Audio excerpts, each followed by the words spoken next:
Friends, నీటి మాట లోపల ప్రపంచ శాంతి దినోత్సవ సందర్భంగా మనమందరం కూడా ప్రశాంతంగా మనశ్శాంతితో గడపాలని కోరుకుంటూ అందరికీ ప్రపంచ శాంతి దినోత్సవ శుభాకాంక్షలు. అయితే శాంతిగా ఉండాలంటే మనం ఏం చేయాలి? ఆధ్యాత్మిక ఉన్నతికి మనము సాధన చెయ్యాలి. ఆధ్యాత్మిక ఉన్నతికి మన సాధన ముందుగా ఆధ్యాత్మిక ఉన్నతికి కొన్ని ప్రాథమిక సూత్రాలను మనం తెలుసుకోవాలి. ఎలా అని? ఖాళీ సమయాన్ని వృధా చేయకుండా దైవనామ జపం చేయాలి. అంటే ఏదో జపమాల పట్టుకొని చెయ్యాలా అనేది కాదు, మన మనస్సులో స్మరించుకుంటూ ఉండాలి. నిరంతరం సత్సంగం లేదా సద్గంధ పఠనం కొనసాగించాలి. విన్న మంచి మాటలను ఆచరించి సత్శీలంతో జీవించాలి. విన్నటువంటి మంచి మాటలను మనం ఆచరణలో పెట్టాలి. ఈ సూత్రాలు పాటించకుండా ఎవ్వరూ ఆధ్యాత్మిక ఉన్నతిని సాధించలేరు అనేది మని నిజం, 100%. మనస్సులో వ్యాపకాలు పెరిగే కొద్దీ దైవనామస్మరణ తగ్గిపోతుంది. ఏవో ఆలోచన చేస్తూ ఉంటాం, నెగిటివ్ థింగ్స్ అవి ఇవి. మళ్ళీ మనకు కూడా మన బ్రెయిన్ కూడా ఏం చేస్తుంది తెలుసా? గడిచిపోయిన కాలంలో ఉన్నటువంటి స్వీట్ మెమరీస్ని కాకుండా, పాజిటివ్ని కాకుండా నెగిటివ్ని ఎక్కువగా తీసుకొని మళ్ళీ దాన్ని రిపీట్ చేస్తూ ఉంటుంది.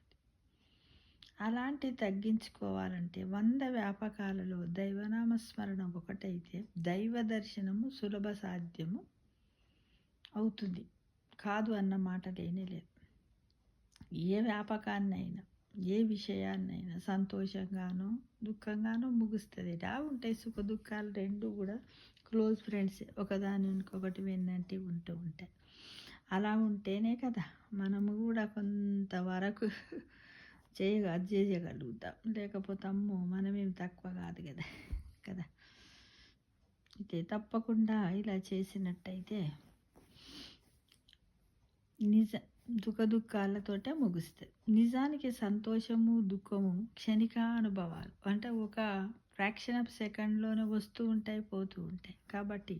కానీ సంతోషాలను కావాలనుకోవటము, దుఃఖాన్ని వద్దనుకోవటం చేత మరింత విస్తృతమైనటువంటి శాంతిని కూడా మనం దూరం చేసుకుంటున్నాం ఫ్రెండ్స్. కాబట్టి మనం ఏమనుకోవాలి? పర్వాలేదు, దుఃఖాలు రాని ఇవి రాని అన్నీ రాని, కాకపోతే క్షణకాలంలోనే పోవాలని భగవంతునికి నామస్మరణ చేసుకో.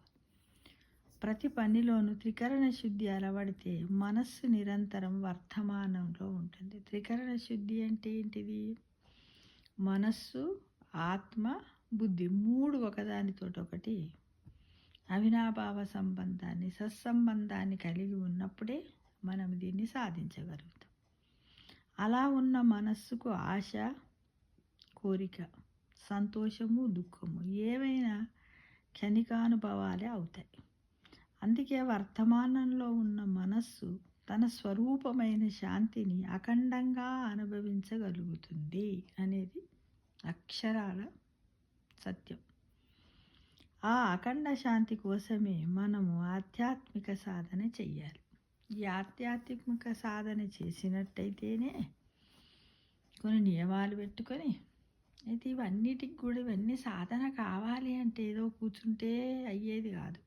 శరీరంలో ఏంటంటే ప్రతి ఒక్కటి ఒకదానికొకటి, నేను ఇది చేస్తా అన్నప్పుడు మనస్సు, చేద్దామన్నప్పుడు బుద్ధి నాకు ఇప్పుడు చేయబుద్ధి అయితే తర్వాత అని వాయిదాలు వేస్తూ ఉంటుంది. అలాంటిది కాకుండా మన శరీరంలో ఉన్న అవయవాలన్నీ కూడా ఒక క్రమ పద్ధతిలో ఉండి మనకు సహకరించాలంటే మనం ఏం చేయాలి తెలుసా?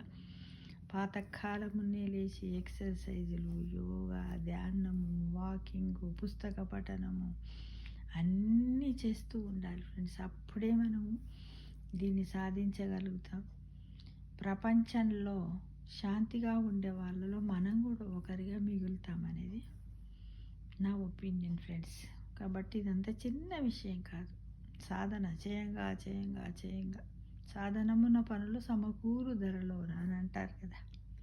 చేయగా ఏమైపోతుందంటే డైలీ దినచర్యలాగా, ఇప్పుడు రోజు చూడండి, మనం లేవగానే బ్రష్ చేసుకోవడం, ఫుడ్ ఏ విధంగా తీసుకుంటాం, కాలకృత్య, అట్లానే ఇది ఒక అవుతుంది. కానీ అంత చిన్న విషయం కాదు. టైం పడుతుంది. దానికి ఒక టైం అంటూ ఉంటుంది.